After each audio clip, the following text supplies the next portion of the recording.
Hello, I'm Eric Korman, Communications Director at League of Education Voters, and the parent of a fifth grade son in the public school system who receives special education services. Like many of you, I'm trying to do coronavirus triple duty, working, parenting, and teaching from home. In case you're not familiar with us, League of Education Voters is a statewide nonprofit working with families, educators, and leaders to build a brighter future for every Washington student. Our website is educationvoters.org. Our vision is that every student in Washington state has access to an excellent public education that provides an equal opportunity for success. Welcome to our free online webinar series, Lunchtime Webinars. We started this series 6 years ago to share information and build knowledge on important and timely issues. Today's webinar is about supporting early childhood education in Washington state during COVID-19. About 1/4 of all licensed childcare centers in Washington state, at least 1,350 at last count, have closed due to COVID-19. Those centers served as many as 62,000 children. Childcare providers that remain open struggle with new, stringent safety protocols, maintaining their educator workforce, and dwindling enrollment, raising concerns about the state of childcare once the stay-at-home order is lifted. In this webinar, we have put together a great panel of early learning providers and advocates, featuring childcare providers Luc Jasmin in Spokane and Ginger Still in the Tri-Cities, OneAmerica Education Program Manager Nimco Bulale, Washington State Association of Head Start and ECEAP Executive Director Joel Ryan, Children's Alliance Interim Early Learning Policy Director Hannah Lidman, and Erica Hallock of the Washington Home Visiting Advocacy Coalition, convened by Ounce Washington. They will discuss the status of early learning in Washington state, what is needed now, and they'll answer your questions. A couple of housekeeping items before we begin. You'll notice a Q&A function at the bottom of your screen. This is a space for you to submit questions to us. As always, feel free to send any feedback about the webinar quality to us on the chat function or at info@educationvoters.org. Welcome, Luc, Ginger, Nimco, Joel, Hannah, and Erica. Hannah, I'd like to start with you. You mentioned that you've been watching the situation with early childhood education very closely over the last several months, and I think it'd be great if you could provide sort of a landscape overview. And everyone else, you're welcome to chime in. Thank you, Eric. Thank you, everyone, for joining us today. Once again, I'm Hannah Lidman, and I'm the Interim Early Learning Policy Director at the Children's Alliance. And the Children's Alliance is a nonprofit advocacy organization focused on early childhood education and health for children, including a lens of racial equity. And we also convene and staff the, I think, 70+ member organization advocacy coalition, the Early Learning Action Alliance. And I'm also the mom of a 6-year-old and a 4-year-old, both of whom are home and potentially making ruckus on this call. So thank you. So this COVID pandemic public health crisis has really turned into, as many people know, a widespread economic crisis. And as Eric mentioned, has had a significant impact on the early learning and childcare landscape. Now, you heard Eric mention 1,300. The latest data from DCYF is now over 1,600 licensed childcare programs across the state have closed, representing care for about 80,000 children. And that is about 35% of all licensed capacity in the entire state. There's research out on the national level suggesting that upwards of 50% of childcare could close. And there is a real strong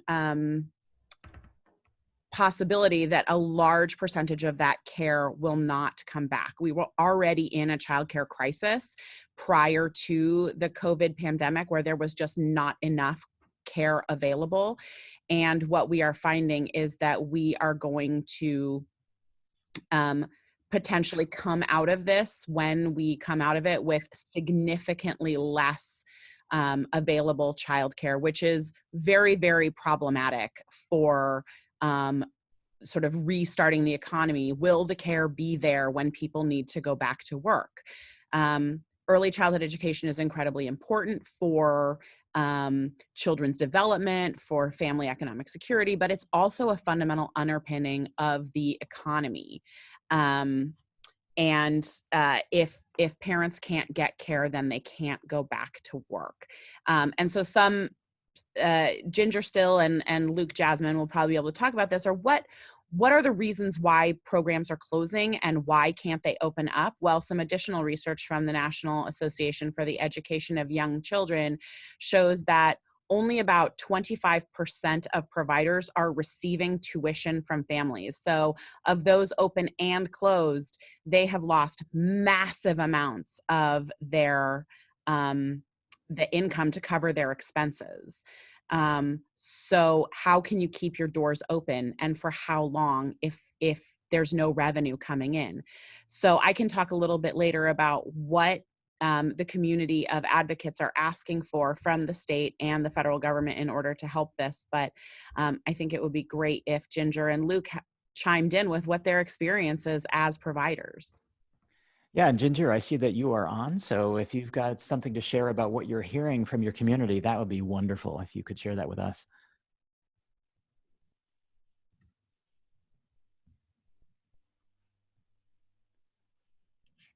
Okay, you may be muted at the moment because we're unable to hear you. But Joel, what are you hearing from your communities? Well, I'm hearing a couple things. I think, hi everybody, by the way, if I haven't introduced myself, I'm Joel. I'm with the Head Start ECEAP Association. We represent the Head Start and ECEAP providers, staff, and parents. And thank you, Steve Leahy, for texting me that I am sitting in my car. This is my office away from home, because as I've been told while I'm working at home, I have a penetrating voice. So a lot of times I'm out and out. So a couple of things. I am really concerned that there are very, very vulnerable children, many engaged in the child welfare system, homeless children, that are not getting what they need to be successful in kindergarten, but just being safe. I mean, so often the public schools or your Head Start program or your pre-K program or your childcare are that place that is available to support families. Sometimes there are people who are calling CPS if that needs to be involved. So I'm really worried about those families, and they're already starting behind as it is. So I'm really concerned about that and what kind of loss they've had over this short period of time. The other thing I would say that I think is important to know is that most ECEAP programs are closed in terms of on-site care, but virtually all the programs are offering services directly to families at home. So there's a lot of family support workers that work for Head Start and ECEAP programs that are knocking on doors, they're delivering food. Teachers are doing virtual story times, they're dropping off Play-Doh and paints, and they're really a lifeline for those families. So, most ECEAP programs and Head Start programs, while they're not directly serving kids in the classroom, they are serving families, especially our most at-risk families. Now, there are some sites that are open and are providing care to essential workers, and in some cases, they're providing care to, let's say, homeless children or children that are engaged in the child welfare system. And so they're making sure that there's spaces for that, for those children. So there's a lot that ECEAP and Head Start are doing right now to support families. And why don't I just leave it from there, open it up for, it looks like Ginger is prepared to say something. So yeah, great. Yeah, Ginger, we can see you now, so you should be good to go. Yeah, I had issues trying to get on.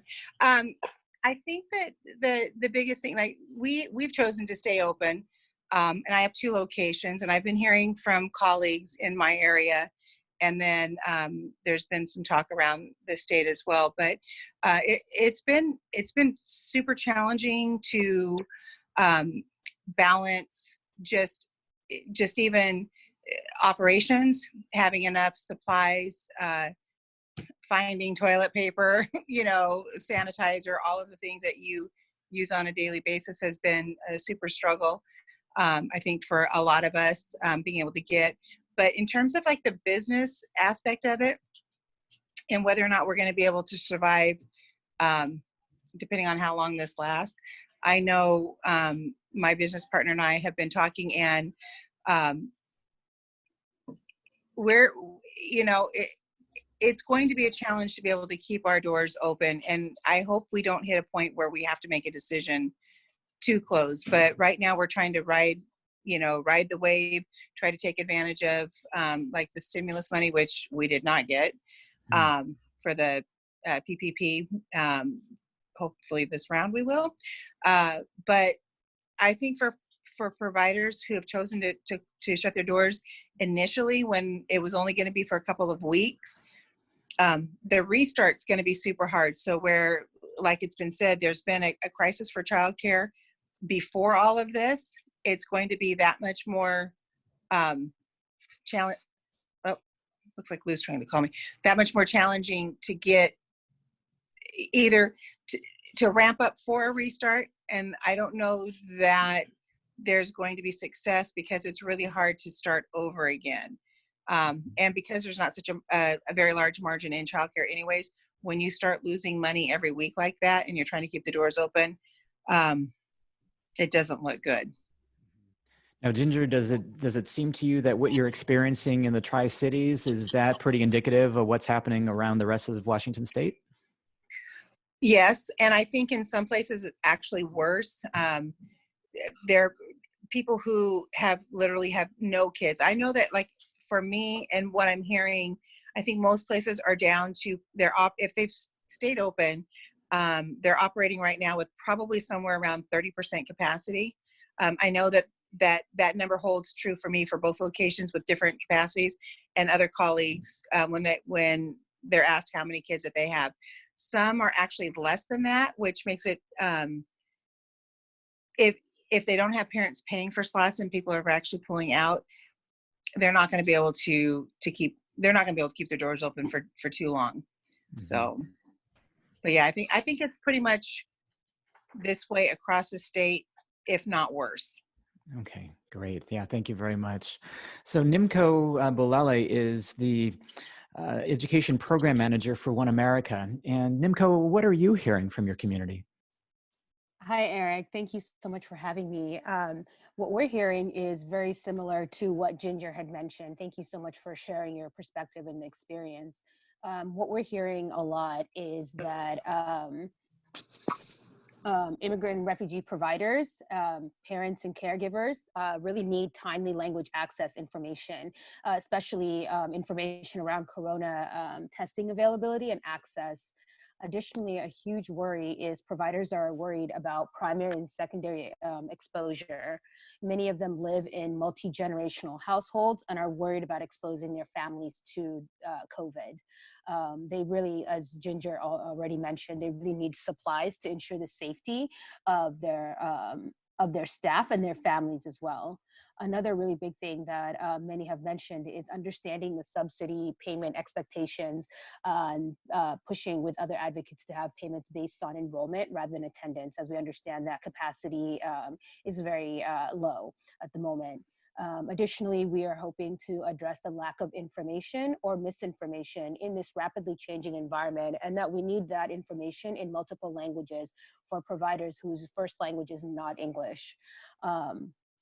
Again, really being able to continue payments to all childcare centers and home-based providers on enrollment rather than attendance to ensure the economic stability of our workforce and our system. So that's been really difficult for a lot of our providers.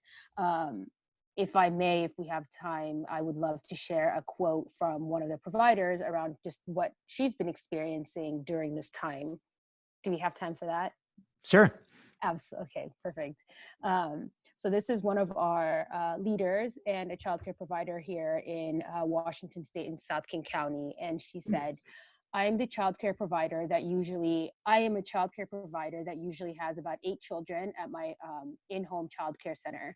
At the moment, I care for 4 kids, and 3 of them are children of essential workers. I've been very afraid of getting me and my family sick with the coronavirus. I've been able to get some supplies, but it's not nearly enough to keep my space clean. It's also been hard to get guidance on what to do or whether I should even stay open. I know there's a lot of need for childcare providers, especially for healthcare workers and other essential workers. And the majority of the children I care for are children of essential workers. I've tried to go and get cleaning supplies myself, but I've not been able to find nearly enough. I'm worried about what this means for my family. I'm staying open because I don't have another choice. My husband is not working, and I'm the sole earner in my family at the moment. And so I share that just to illuminate a lot of the worries and struggles that a lot of childcare providers in our state are experiencing as well. And so, yeah, that's a lot of what we're hearing. Very similar to. Can I just piggyback onto that for a moment? Yeah, go ahead, Ginger. With all of that, one of the other things that has been voiced loudly is that during this time, childcare is always kind of taken a back seat, but I feel like, and other providers have felt like we're in the forefront now, and we've been identified as essential workers, that we're needed during this time. And just like Nimco was saying, like a lot of providers are afraid of exposure. They're afraid of getting sick, taking it back to their families. And in childcare, a lot of our workers don't have health care. And so we're put in a position to make a decision. Do we stay open and be available for other essential workers and take a risk of getting sick and then not having health care? And so, we're kind of feeling like that is something really, really important. We need the health care. And also, others have voiced, what about hazard pay? I mean, if you're putting yourself in that position, that would be something that I think would be appropriate. And so those are 2 big things, healthcare and hazard pay, that have been voiced with concerns. Great, thank you so much. If I could comment too, this is, go ahead. No, Luc, please. Yeah, so this is Luc, and one of the things too is looking at just the different types of providers within our system. So I think I saw someone raise up, well, there's a lot of private pay facilities where a majority of the families that use the services are not using subsidies. And well, providers are put in a very tough place right now because as many of you know, it was those families that really offset the extremely low subsidy rates. Well, now those families are home, staying safe, but all the providers, they still need that income, that lost income, to be able to pay staff and keep staff there, and also continue serving those other essential workers. So that is a big issue right now, and we were already in an issue, or we were already in a crisis before. A lot of childcare have had to close down, and without some type of assistance or help, especially for the private paying for providers, I don't know what we're gonna do. But I share the same things that Nimco and Ginger were sharing, but wanted to add that piece. Yeah, great. Thank you so much. Eric, can I just comment really quickly, because I think it's important for people out there. I know there's a lot of school district people out there. We have a large segment of the population of childcare providers that don't have health insurance, and we are putting people in a terrible spot. To imagine, there's something. I think the last numbers we looked at was something like 12% of the childcare workforce didn't have any health insurance, and that's shameful. That's disgraceful in this environment. And a lot of this conversation reminds me about, there was a story today in the newspaper about I think it was the meat processing plant, and there was a lot of conversation about the president said, well, these people got to go back to work. They're essential. But a lot of them were sick. And so there was a lot of issues with that. And I have so much respect and sympathy, though, for ECEAP, Head Start, childcare providers that are lowly paid. Some of them don't have health insurance. And then we're putting them in a position where they could, contract, get this disease and get really sick. And I just think, like in a lot of industries, it's highlighting the inequities, right? I mean, none of the school employees, if you're a school employee on this thing, you imagine not having health insurance and, and having to take care of kids. If kids were coming back into the public schools, you didn't have any health care. I think it's just a terrible situation. And, we need to be able to provide more support to our early learning system. And we had a very good legislative session. I know a lot of our champions are probably on this webinar, and we were able to make some gains, but still we're only spending 1% of the state budget on early learning. And you get what you pay for. But in terms of the urgent matter right now, we got to provide people with health care. We got to make sure there's supplies and sanitation and that there's protective equipment for people. And we need to make sure childcare providers can stay open, and if they do close temporarily, can reopen. But what a shame not to give health insurance to people who are doing these jobs. I ask you, if you're a school district person, can you imagine if you were required to go back, or you didn't have a choice, and you didn't have any health insurance? That's what we're asking a lot of the childcare providers to do. That makes not right. Sense. I agree. And while we still have a few extra minutes, I'd like to turn to Erica Hallock really quick, because she's with the Washington Home Visiting Advocacy Coalition, convened by the Ounce. Erica, what's happening in home visiting around the state? Thanks for asking, Eric, and I'm glad that childcare has been a focus of this conversation. It's so critical, and I know there are a lot of amazing questions in the chat that possibly could be followed up. There's a lot of questions, and I think the complexity of our mixed delivery system is in play when it comes to childcare for sure. But there are also other areas of our early learning spectrum that support families, and I know Joel mentioned a lot of the work that our Head Start and ECEAP providers are continuing to support families. Home visiting is another one of those areas. Home visiting, we have a portfolio of programs here in Washington where parents are supported with partners, home visiting partners, to help with various parenting aspects, be it various emotional development, other developmental milestones. And obviously the crux of that work is one-on-one in the homes. And that has obviously changed given the situation with COVID. We were thankfully, because of the strong relationships between the home visitors and the families, they were able to pivot really fast to virtual visits. A lot of them already had existing texting relationships. So there's been a concerted effort to try and get adequate technology to families to continue those home visits without a beat. We are hearing with the increased isolation being felt by all parents I know are experiencing stressors. Can you imagine if you had a newborn, you might be a single parent, all those pieces. So that importance of that connector is really important, especially as families are struggling with social, emotional, and all sorts of economic challenges as well. So our home visitors, along with other early learning professionals, are helping to connect families to services like diapers and other types of food supports, for example. So more than ever, that stabilizing support is become important. So it continues to be a critical support in our early learning spectrum. Thanks. Great. Yeah, thank you very much. So we're getting close to the time that we originally had allotted for the webinar, but I want to ask everyone, Luc, Ginger, Nimco, Joel, Hannah, and Erica, can you stay a little bit past 1 o'clock, like maybe to 1:10 or 1:15, so that we can continue with questions? Would that be all right? Yes. I'm trapped in my car. Where am I going to go? Absolutely. Yeah.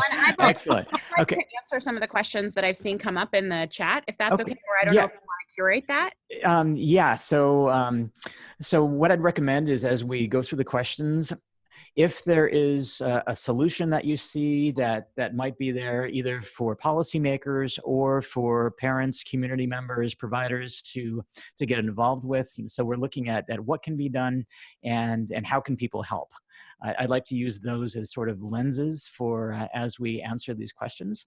And I have this one that first came in, which is, messaging has been very difficult for childcares to understand. Many thought they were required to close due to stay-at-home order in Washington. Were they allowed to stay open, and can messaging get out about this?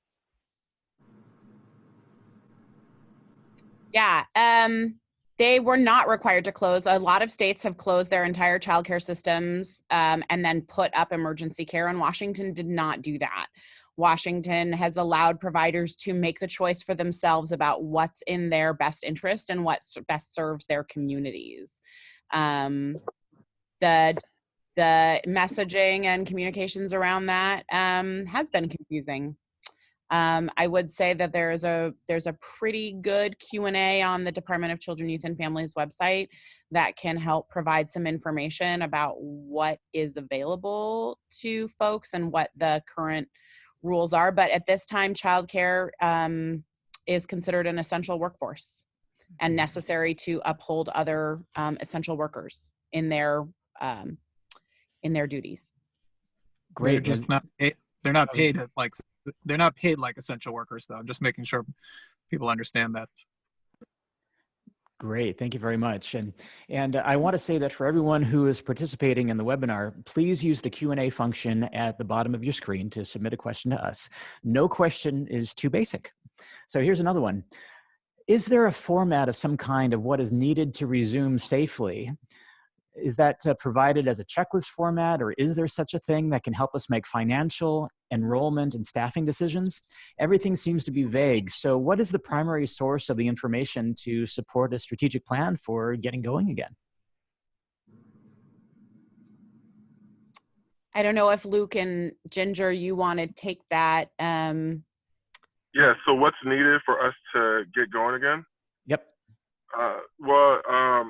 Several things, and you've heard them so far. We need a viable, accessible, affordable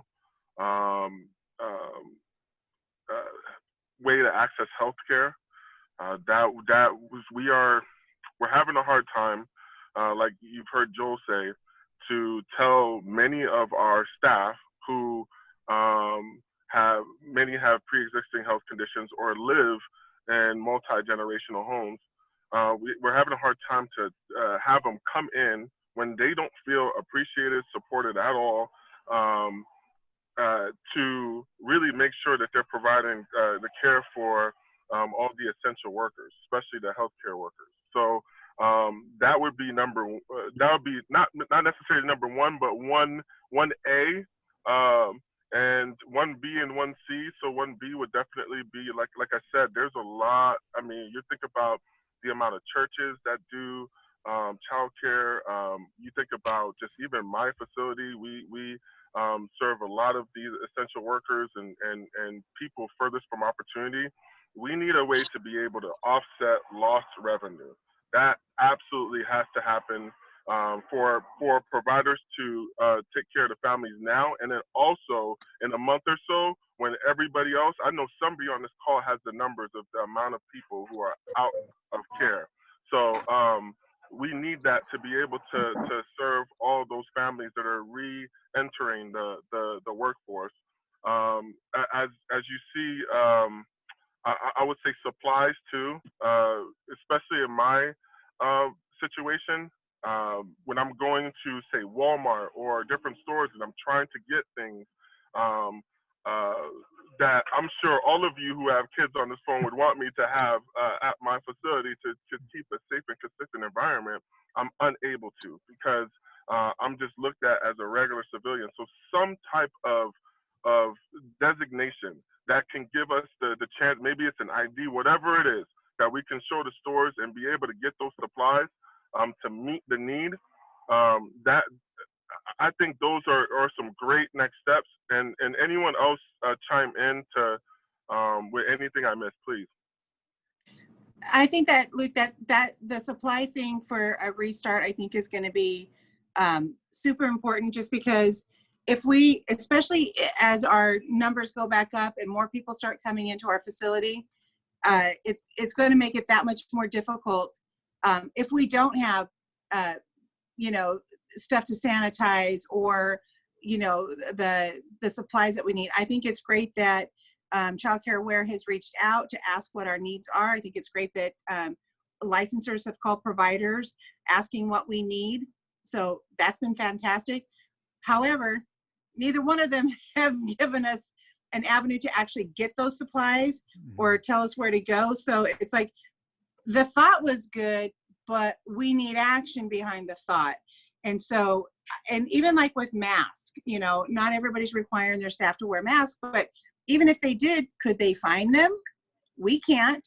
I actually have staff right now, starting this week, sewing masks for all of our staff, you know, for those that want to wear it. But I do feel like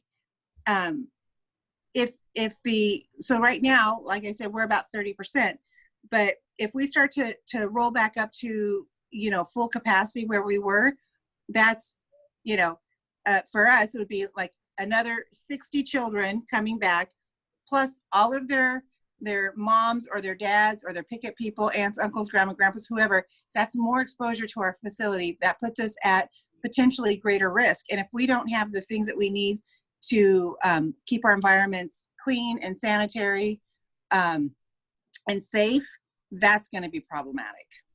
After a COVID exposure, my 4-year-old's childcare just reopened, and all of the 4-year-olds are required to have masks.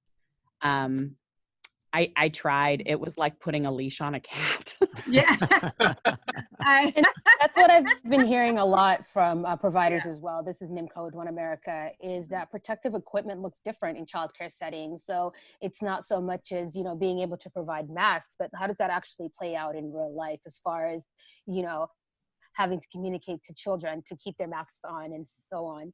Another thing that I really wanted to emphasize is that we really need information and guidance from above, from leadership around what providers should be doing at the moment, what kind of supports that they need, what supports they need in order to stay open and to continue to stay open so that folks can continue to go to work. And so I think what a lot of immigrant providers are struggling with is getting timely information. We understand information is changing rapidly, but I think oftentimes what happens is at the expense of expediency of, you know, getting information out quickly, we don't always put a lot of time into making sure that information is being translated in languages that are that a lot of our providers speak. And so I think that there's a huge need for that, making sure that providers know what's going on and what they need to be doing. Should they stay open? Should they not? How? You know, those kinds of questions that many of our providers have as well. Yeah.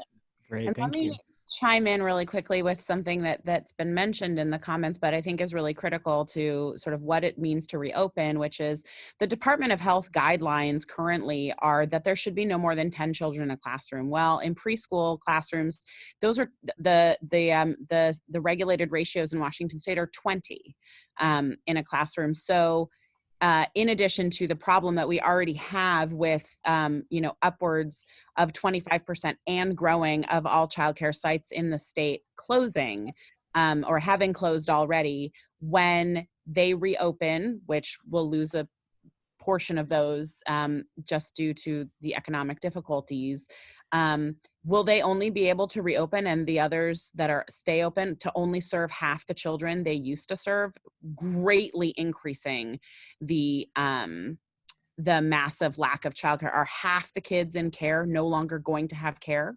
And who is impacted by that? If the childcare subsidy rate is so much lower than market rate, so the state pays for children on childcare assistance at a much lower rate than market rate typically, providers who are in dire financial circumstances, what children are they going to choose? The ones who are paying the full market rate or the ones who are paying a lower rate? Who is going to lose out in that? So there's an economic and racial equity angle that can't be lost. So what I'd like to do is just take a minute and tell you about what are the things that the advocacy community is asking for, if that's okay, Arik? Yeah, I've got a few more questions that are still continuing to come in. So yeah, why don't you take a second to do that, and then we'll jump back into the questions. So one of the biggest asks is a massive influx of federal stimulus funding.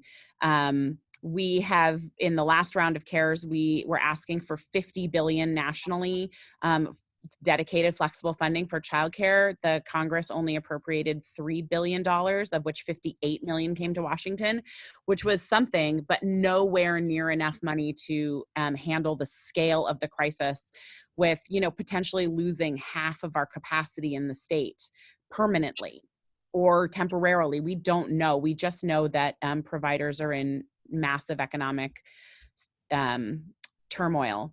And so now the advocacy is on to ask for $50 billion, of which, you know, we would hope that $800 million would come to Washington to address things like the need for healthcare, the need for hazard pay, the need for grants to help providers reopen, because it's not like they can just reopen their doors. New providers starting, it's not an easy startup system for providers to make sure that there's care for essential workers, to make sure that subsidy is getting paid to those who are closed, regardless of the reason for closure, so that they're able to open up. And these are all a bunch of different pieces, including a $100 million ask at the federal level to support the maternal infant child, it's called MCV. Early childhood home visiting, yes. Yeah. To support additional home visiting services. And then advocacy is on at the state to a bill passed and was signed by the governor to increase childcare subsidy rates closer to the market rate. And that should go into effect in July 1. And we want to make sure that that happens, because now is not the time to pull resources from providers who need it right now. Importantly. And then another thing is what can local and state, regions, and school districts do with their money to also support childcare for school-age kids. City of Seattle and King County and a couple of other counties have pulled together some regional resources to support childcare. All of that is necessary. The entire system is in extreme danger of disintegration. Yeah, thanks so much. Can I add something quick to this? You know, the other thing to think about is at some point we're going to be going into a special session, probably in the fall. And I think we all know revenues are down, dramatically down, and it's going to probably require some cuts to be made. I think we need to think about, as a collective, what do we do? What are the highest priorities? I would argue, of course, early learning in the K-12 system are high priorities. But I think we also have to think about how does the burden get shared? And you probably are aware that there have been efforts over the last few years to try to increase revenue on people at the top in various ways.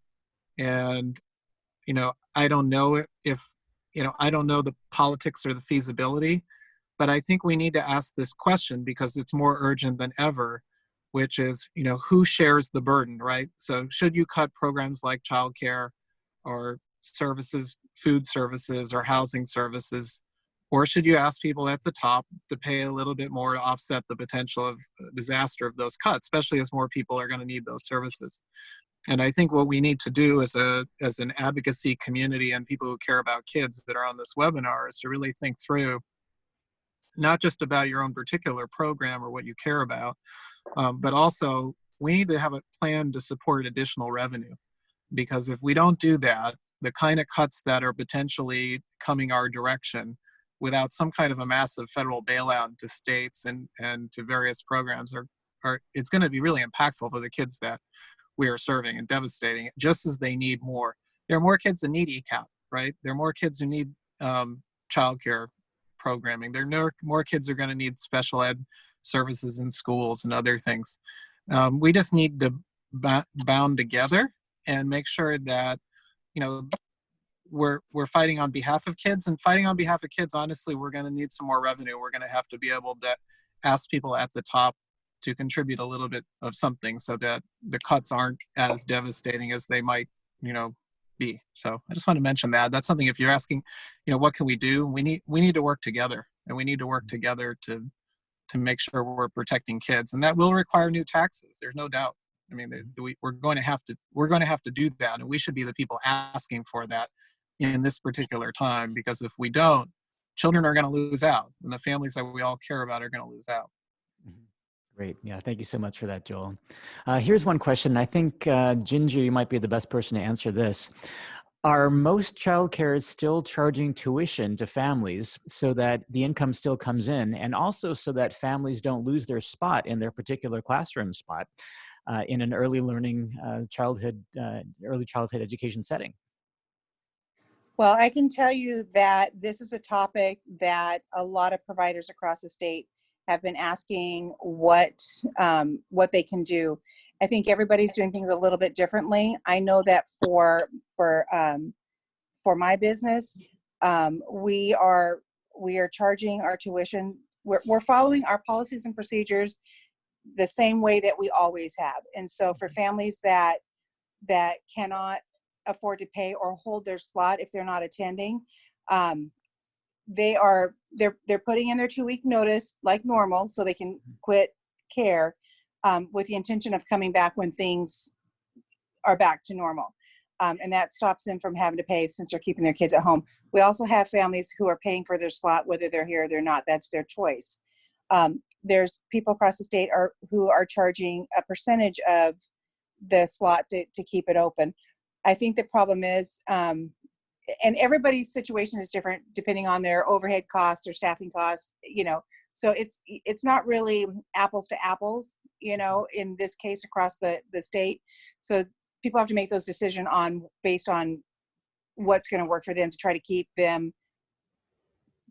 doors open for the long haul. But yeah, it's a tough thing, and I think people just have to look at their situation and make those decisions based on what works for them. But it's not an easy answer, and I don't know that there's actually one right answer. Yeah, and if I could add on, so like Ginger is saying, there's just a whole wide range of things providers are doing, and families. Some families have been still paying their providers, the ones that are able to do that. But in most cases, again, like I said, because of the very low subsidy, like remember, we were only, like Joel said, 1% of the state budget before this crisis. So you got to think, just looking at the numbers wise, if you have, say, 40% of your childcare that's private pay, and you have that 60% that's subsidy. If you don't have those private pay families coming that were offsetting the cost for those subsidy kids, that place closes down. Okay, so the places that you're seeing open, they're really high with their subsidy reimbursements. But the problem is that's only going to last for so long. So places like myself, we're only able to carry out for a few more months with the current state. So like you've been hearing from everybody, we need major investment. We needed major investments before, and we did have a great session to get close to there, but we need to stick together and really save our foundation, which is childcare, through investments directly to the providers and families. Great. Thank you so much. So we have time for one more question. And then what I'd like to do is ask each of our panelists to give a message that you would like to send either to parents and community members watching as to what they can do next, or if you'd like to say something to policymakers who might be watching, what they can or should do moving forward. But first, the last question, which is, most of the focus has been on early learners and younger children. What is being done to promote academic and social emotional growth in Washington's youngest learners? Specifically, how can we support kindergarten readiness during this crisis? Well, Arik, I can start, I guess. I mean, that's a good question. Only about half of low-income kids come to school ready to learn, according to our kindergarten assessment. And that was before this crisis. we need to put more dollars on early education. Not surprisingly, because I represent ECEAP, I think ECEAP is a terrific program, and we need to find ways to continue to grow that program, and that's been a challenge. One of the things that we're looking at is, could there be some summer options for ECEAP, for instance, using some of the CARES dollars. The Head Start program is going to offer some summer options. It may be a hybrid of, in class and virtual. So we need to, if we're going to make up ground that's being lost as a result of the pandemic, we need to find ways to support kids between now and the fall. And then we might need to think through, what does the fall look like? There's been a lot of energy spent on, what will it look like in terms of classrooms? Where will the kids be? How will the social distancing? There hasn't been as much conversation about what additional resources and supports those kids will need. So, what I've been reading about in the newspaper is, well, they'll stagger the desks or they'll alternate the days. But what we haven't really talked about is, what more supports are kids that are already behind and now even further behind? What kind of supports are they going to get? And what role can early learning providers and working closely with the K-12 system do to support them? Like family advocates, for instance. Can we bring more family advocates into the schools? Are there things that Head Start and ECEAP programs can do to team up with the schools to support kids with special needs, or kids that are really furthest away from opportunity, homeless children, kids, immigrant families? So that's how I would respond to that. But know that we already were very low in terms of school readiness to begin with. This is making it worse. Going back to the normal of before will not resolve the issue. We have to create a new normal about what school and early learning looks like, and how do we work together to support those kids. Mm-hmm. Yeah, great. Thank you so much. Would anyone else on the panel like to talk about kindergarten readiness and social emotional learning before we close out? All right. Yeah. Oh, Luke, go ahead. Yeah, so just reiterating what Joel says, it would be great. I know that there are school districts personnel that are on this call. Just reaching out to specific, this is Luke specific, reaching out to providers, figuring out ways that we can, like Joel said, get those supports to those families and kids. And here in Spokane, I think the number was only 25% of kids were going into kindergarten ready. So as much as we can partner more to make sure those numbers go up and get the much needed resources, absolutely. So that's just my addition to that. Okay, great. Thank you so much for that, Luke. So I'll go around to each of you to ask for something you'd like to leave us with, whether it's parents or community members, policymakers, for how people can lean in, what we can do next. So I'm going to start with Erica, then move on to Hannah, then Nimco, then Joel, Ginger, and Luke. I'm going to close out with you. So Erica, what would you like to say to people watching right now? So first off, thank you. I realize that everyone is contributing in some way, and this is just really hard. And I think it's always important to acknowledge that every day as parents, professionals, people. So having grace and appreciation for each other is helpful. I heard a term yesterday, crisis-opportunity, so essentially crisis and opportunity. So I do public policy work, and the cuts that Joel referenced are real, and they're likely going to be deep, and also we're really unclear about what things will look like.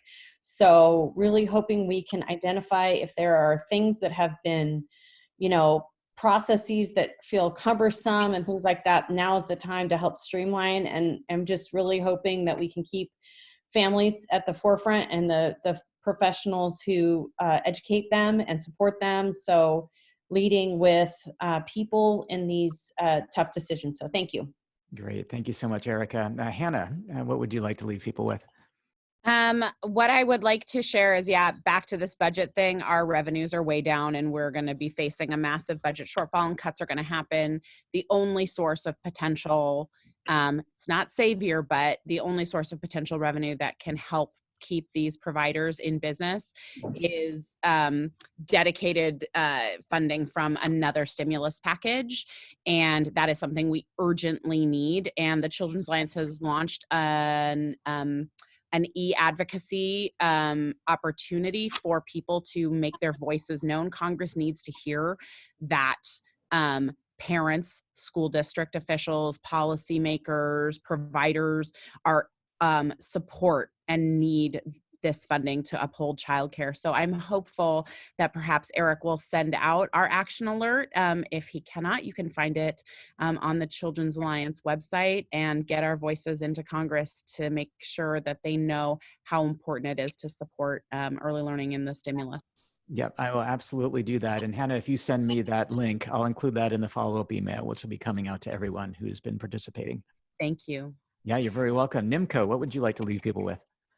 I would like to just really emphasize that a lot of our work, a lot of OneAmerica's work in early childhood education and care is based on 2 core principles. And so it's really around closing the opportunity gap before it starts and shaping a system with families, allies, and partners that reflects the growing diversity of Washington State by being able to bring the assets of languages and cultures from our communities into early learning settings. And by recognizing the strengths that diverse families and providers, teachers contribute to early learning in our state, we can establish an inclusive system that promotes success and justice for all families, children, and the ECEC workforce. And so we will continue to really be able to lend our policy expertise and organizing capacity during this time to close the opportunity gap, which we know is going to be exacerbated by the pandemic, and ensure that children that childcare and early learning services, which is a backbone of our economy, is still preserved with all of our communities in mind.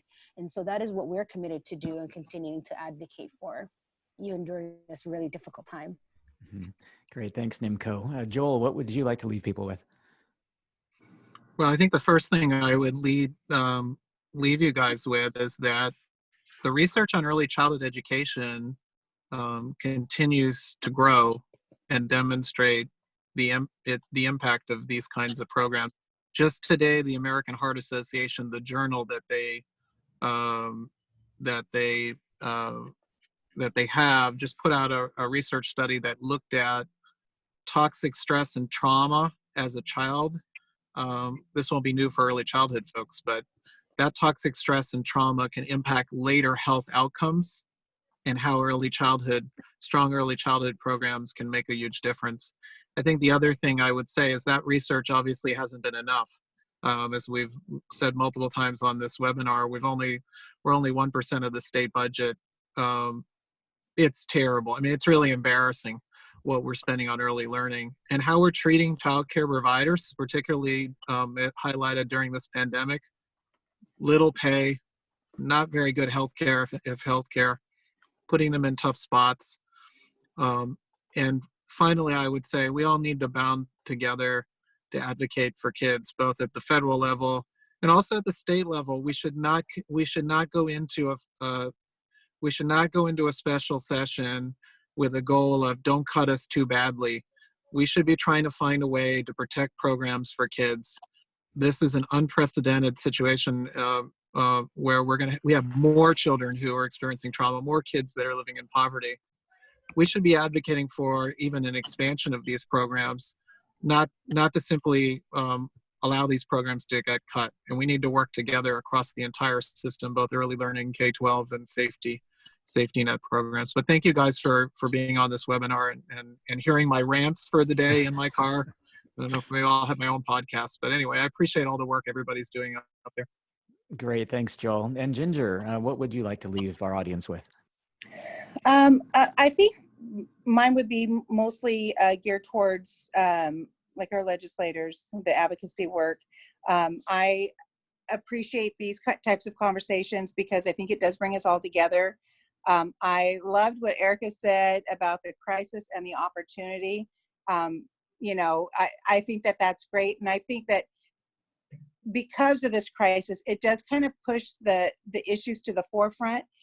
I think that those of us who've been advocating for years and years and years, for me, it comes back to the same thing. And it's super simple. We continue to say that children are important. Everybody across the state would not disagree with the fact that kids are important and we should be doing certain things for kids. We're advocating for that. think that it's time that the state starts acting like children are important. They can agree with us all day long, but until we start actually taking action to make real gains to show that they're important, we still have a lot of work to do. So I would say for the legislators, with this pushing children and the crisis and opportunity to take advantage of highlighting why we're so important and the impacts that it has on kids. So we just need to actually start doing what we're saying and showing that they really are as important as they are. Mm-hmm. Great. Thank you so much, Ginger. And Luke, what would you like to leave people with? Yeah, so look, I don't think it was a surprise to everybody who joined this webinar what the topic was going to be. And I'm pretty sure you knew we were going to come with some problems that needed solutions. But when I look at the participants, there's close to 200 people on this right now. And with so much leverage. We have so much leverage on this call here. And what I would like to leave with is just encouragement that we go and we get it, okay? All you guys are on this webinar because you believe in early learning, and you want to see it flourish in our state because we know it benefits the kids and the families in our state. So the power of 200, let's leave with that. That's fantastic. Yeah, and we actually had more than 300 earlier. So this is 200 that are on right now. Wonderful. Yeah, it's great. So yeah, thank you so much, Wow, Luke, wow. Ginger, Nimco, Joel, Hannah, and Erica. And thanks to everyone who participated and submitted questions. If your question wasn't answered, Joel, Hannah, Ginger, Luke, Erica, and Nimco, is there a place where people can contact you? Yes. I will drop my email address in the chat. As will I. You can try to reach me in this car.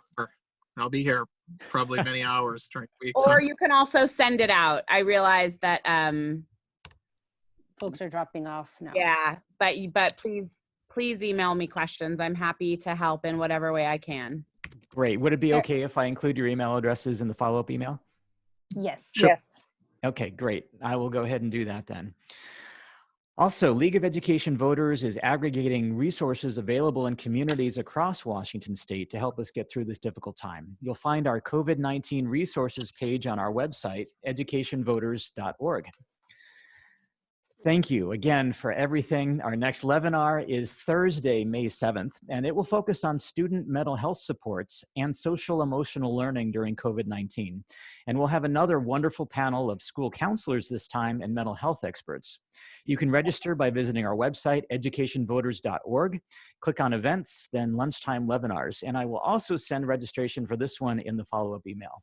Also coming up, we're going to have a webinar featuring community leader Trish Milinis-DeZico of the Technology Access Foundation on May 13th, talking about now is the time to redefine school. And Washington State Superintendent of Public Instruction, Chris Rakedahl, will return for a webinar on May 22nd to talk about continuous learning around Washington State. And I will include registration information for those webinars as well. And feel free to share once you get them. Thanks to each of you for joining today. If you have additional questions or comments, please send them to Arik at educationvoters.org, spelled A-R-I-K, at educationvoters.org. A recording of today's presentation will be available on our website, educationvoters.org, and we'll also send it to you in a follow-up email, which should land in your inbox in about 24 hours.